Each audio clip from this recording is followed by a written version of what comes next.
बिना बिना परसीमन के ये संभव नहीं है। उन्होंने केवल महिलाओं को विश्वासघात भी किया है, धोखा भी दिया है। दिखावा चेहरा का तो ये करते हैं कि महिलाओं के समर्थन में, लेकिन वास्तव में उन्हीं के कृत्य की वजह से। नहीं तो 2029 का चुनाव अगर ये पास हो जाता तो 2029 में जो चुनाव लोकसभा का प्रस्तावित है उसमें महिलाओं की संख्या 74 आज है, 272 होती, क्योंकि महिलाओं को जिस प्रकार से आरक्षण की व्यवस्था दी जा रही है। Thank you very much. आप सब लोग यहाँ पर आए, हम आपका बहुत बहुत आभार प्रकट करते हैं। सीटें बढ़ाएंगे। समाजवादी पार्टी जैसे विपक्षी दल कोटा के भीतर धर्म आधारित आरक्षण की असंवैधानिक मांग उठाकर प्रक्रिया को टालने की कोशिश कर रहे हैं, जो तुष्टीकरण और ध्यान भटकाने का एक तकनीकी बहाना मात्र है। बहुत से मौकों पर ये बात आई, संविधान में इस बात की स्पष्ट बना दी है कि हम धार्मिक आधार पर किसी प्रकार का कोई आरक्षण नहीं करेंगे, और बार बार समाजवादी पार्टी इसी का मुद्दा बनाती है। ये कहते तो संविधान के अनुकूल चलने वाली बात है और करते उसका विरोध है।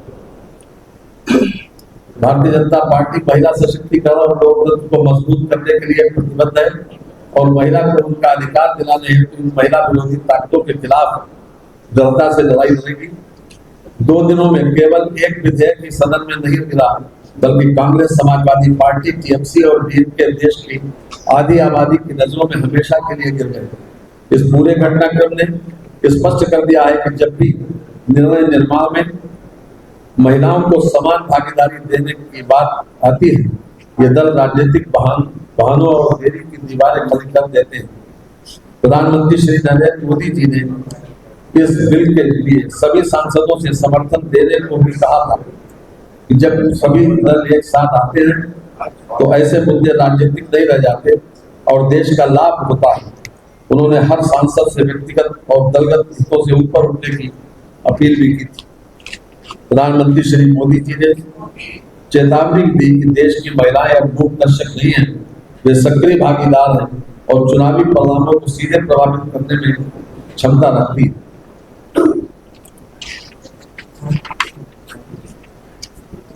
ऐसे में इस ऐतिहासिक अवसर को टालना केवल विधायी देरी नहीं, बल्कि सामाजिक और लोकतांत्रिक प्रगति का गला घोटना है और इसके जिम्मेदार लोगों को हर चुनाव में महिलाओं के आक्रोश का सामना करना पड़ेगा।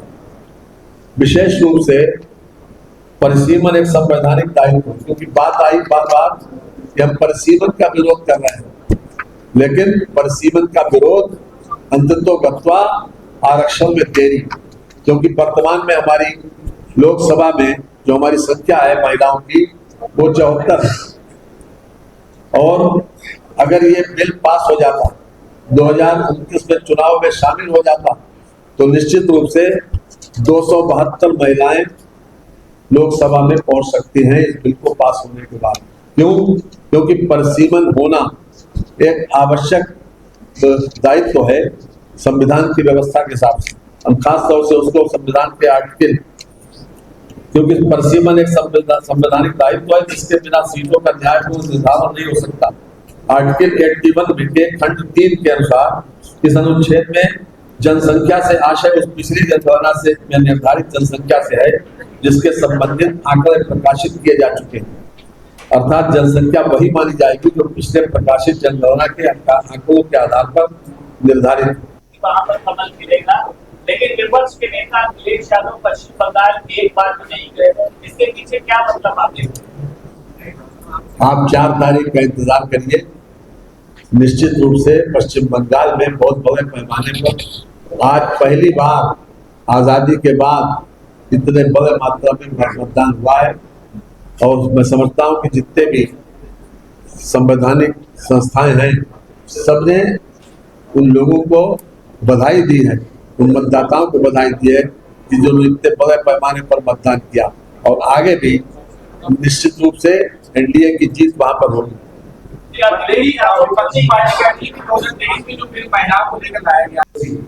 प्रथा जो मुस्लिम समाज के लिए भी एक अभिशाप बनी हुई थी। वह महिलाओं को समान प्रतिनिधित्व देने के विचार को स्वीकार नहीं कर सका। कांग्रेस ने दशकों तक तकनीकी बहानों, समितियों और खोखली बहसों के माध्यम से महिला आरक्षण को लंबित रखा, और जब भी पिछड़े वर्गों को अधिकार देने की बात आई, उसने आयोगों की रिपोर्टों को ठंडे बस्ते में डाल दिया। सब जानते हैं कि 1980 से लेकर और 1990 तक ये मंडल कमीशन की रिपोर्ट ठंडे बस्ते में पड़ी रही, और ये किसकी वजह से पड़ी रही? सिर्फ कांग्रेस की वजह से। वो अगर चाहते तो ये हो जाता। पहले पंचायतों में महिलाओं को आरक्षण देना उसके लिए आसान था, क्योंकि वहां उनकी अपनी राजनीतिक स्थिति प्रभावित नहीं होती। लेकिन संसद में उन्होंने दरवाजे बंद रखे। टीएमसी की भी पोल खुल गई। जो पार्टी अपने राज्य में महिलाओं की आवाज को हिंसा के जरिए दबाती है, वही संसद में लोकतंत्र की बात कर रही थी। इसलिए इन विधेयकों का विरोध करना वास्तव में महिलाओं को उनके अधिकारों से वंचित करने का प्रयास है। प्रधानमंत्री श्री मोदी जी की सरकार महिलाओं के अधिकारों के लिए इन महिला विरोधी ताकतों के खिलाफ मजबूती से लड़ेगी, ताकि देश की आधी आबादी को उसका हक मिल सके।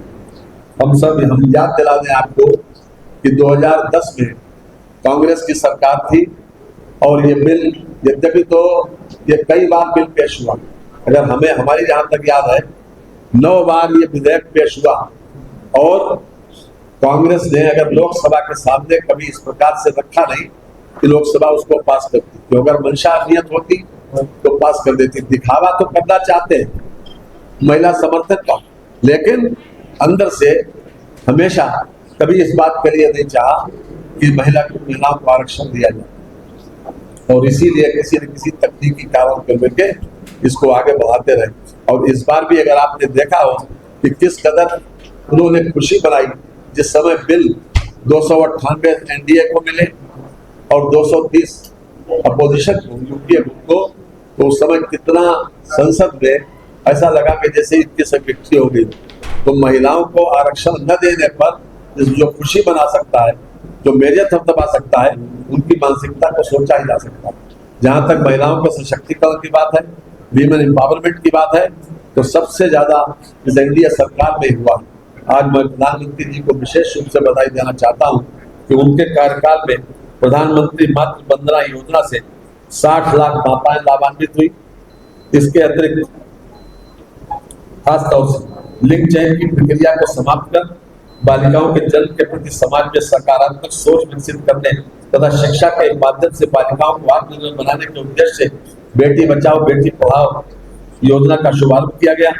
और उत्तर प्रदेश में खासतौर से पैदाइश से लेकर, कन्या की पैदाइश से लेकर और उसके विवाह तक हर स्तर पर यह कोशिश की गई कि हम कन्या को एक आसान, जिस प्रकार से लड़के के जन्म में खुशी लोग मनाते हैं, उसी प्रकार से कन्या के जन्म में खुशी मनाएं।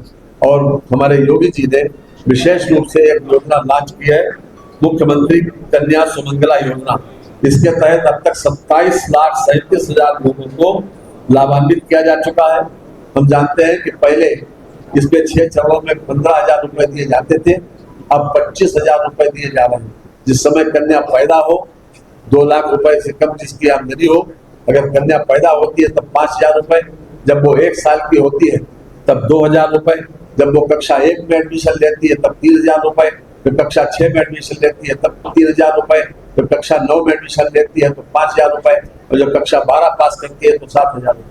ये 6 चरणों में 25,000 रुपया कन्या को किसी प्रकार से बोझ न समझा जाए, ये सरकारी सहायता 27,37,000 लोगों को अभी तक मिल चुकी है। इस ग्रामीण आजीविका मिशन के अंतर्गत 9.43 लाख से अधिक समूह, 64,761 ग्राम संगठनों एवं 3296 संकुल स्तरीय संघों का गठन करते हुए 1.06 करोड़ रुपए से अधिक महिलाओं को जोड़ा गया है। पीएम स्वनिधि योजना में 2 लाख से अधिक महिलाएं लाभान्वित की गई। बीसी सखी योजना के अंतर्गत 39,885 बीसी सखियों द्वारा कार्य करते हुए 42,711 करोड़ से अधिक का वित्तीय लेन देन किया गया और 116 करोड़ रुपए का लाभांश भी इसमें उन लोगों ने अर्जित किया। लखपति महिला योजना के अंतर्गत 35 लाख से अधिक दीदियों का चिन्हांकन किया गया एवं 18.55 लाख से अधिक महिलाओं लखपति के शेयरों में हैं। महिला स्वयं सहायता समूहों को सार्वजनिक वितरण प्रणाली के अंतर्गत 2682 उचित मूल्य की दुकानें का आवंटन किया गया। 60,000 समूह की महिलाओं के माध्यम से ड्राई राशन का वितरण किया जा रहा है। 15,400 लोग विद्युत सखियों द्वारा 3260 करोड़ रुपए का विद्युत बिल कलेक्शन संबंधी कार्य किया गया, जिससे विद्युत सखियों को 41.3 करोड़ रुपए का कमीशन प्राप्त हुआ। औद्योगिक क्षेत्र में महिलाओं की भागीदारी बढ़ाने के लिए नाइट शिफ्ट शाम 7 बजे से सुबह 6 बजे तक में कार्य करने की अनुमति दी गई। वर्ष 17 में जहां महिला श्रम पर भागीदारी लगभग 13% थी, वहीं आज ये बढ़कर लगभग 36% पहुंच गई है। प्रदेश में महिला सुरक्षा हेतु एंटी रोमियो स्क्वाड द्वारा अभियान चलाकर 2017 से 2026 तक असामाजिक तत्वों के विरुद्ध 29,908 अभियोग पंजीकृत कर 39,334 व्यक्तियों के विरुद्ध वैधानिक कार्रवाई की गई। साथ ही महिलाओं की सुरक्षा एवं सम्मान हेतु मिशन शक्ति अभियान चलाया गया। महिला अपराध और अपराधियों के विरुद्ध जीरो टॉलरेंस नीति के अंतर्गत प्रभावी अभियोजन के माध्यम से वर्ष 17 से 15/1/26 तक 32,801 प्रकरणों में अभियुक्तों को सजा दिलाई गई है। मुख्यमंत्री सामूहिक विवाह योजना के अंतर्गत पारदर्शी संचालन हेतु योजना के पारदर्शी संचालन हेतु योजना का ऑनलाइन सॉफ्टवेयर विकसित कर इच्छुक व्यक्तियों द्वारा पोर्टल पर आवेदन किया जा रहा है। 2017 से अब तक 5,54,000 से अधिक बेटियों का विवाह इस योजना के तहत संपन्न हुआ है, जिसमें 1 लाख रुपए की सहायता मुख्यमंत्री सामूहिक विवाह योजना के अंतर्गत मुख्यमंत्री के द्वारा दी जाती है। आज मैं विशेष रूप से इस जो समाजवादी पार्टी, कांग्रेस, टीएमसी का जो आचरण है उसकी मैं निंदा करता हूँ। भारतीय जनता पार्टी उसकी निंदा करती है कि उन्होंने महिलाओं को टेक्निकल कारणों की वजह से और बिल को पास न होने देने की वजह से आरक्षण से वंचित किया। और भारतीय जनता पार्टी एनडीए हमेशा आगे भी ये लड़ाई होती रहेगी और हम उनके इस आचरण की, उनके इस व्यवहार की, जो उन्होंने महिलाओं के आरक्षण में बाधा बने, उन्होंने विरोध किया, उसकी हम निंदा करते हैं। बहुत बहुत धन्यवाद। प्रत्येक जनगणना के बाद सीटों का पुनः समायोजन किया जाता है। प्रत्येक जनगणना के पूरा होने के बाद लोकसभा में राज्यों के लिए सीटों का पुनः समायोजन किया जाता है। प्रत्येक जनगणना के पूरा होने के बाद लोकसभा में राज्यों के लिए सीटों का आवंटन और प्रत्येक राज्य को क्षेत्रीय निर्वाचन क्षेत्रों में विभाजन संसद द्वारा कानून के माध्यम से निर्धारित प्राधिकरण और प्रक्रिया के अनुसार पुनः समायोजित किया जाएगा। यही वह प्राविधान है जो डिलिमिटेशन कमीशन को अधिकार दिया जाता है सीटों के पुनर्गठन के लिए। इसी के माध्यम से डिलिमिटेशन जो है वो किया जाता है। परिसीमन का उद्देश्य केवल सीटों की संख्या बढ़ाना नहीं, बल्कि जनसंख्या के अनुपात में संतुलित और समावेशी प्रदेश को सुनिश्चित करना है। हम सब जानते हैं कि पहले भी परिसीमन हुआ 2001 बाद में बार कहा जाता है कि माननीय अटल बिहारी वाजपेयी जी के जमाने में ऐसा नहीं हुआ था, लेकिन वास्तव में उस वक्त भी 71 की जनगणना को आधार बनाया गया और वो इसलिए बनाया गया था कि दक्षिण के राज्यों ने कहा था कि अगर आबादी के हिसाब से रखा जाएगा तो उनको नुकसान होगा। तो ये कहा गया कि हम 2001 की नहीं, हम 71 की जनगणना के आधार के ऊपर ही परिसीमन करे देते और वही परिसीमन चला आ रहा था। इस बार तो चूंकि 2011 की जनगणना प्रकाशित हो चुकी है, वो हमारे सामने है, लेटेस्ट वही है, इसलिए उसके आधार पर परिसीमन की बात आई थी।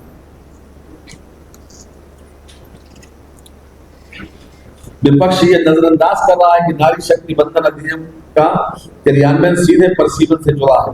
परिसीमन में देरी का मतलब महिलाओं के आरक्षण में देरी।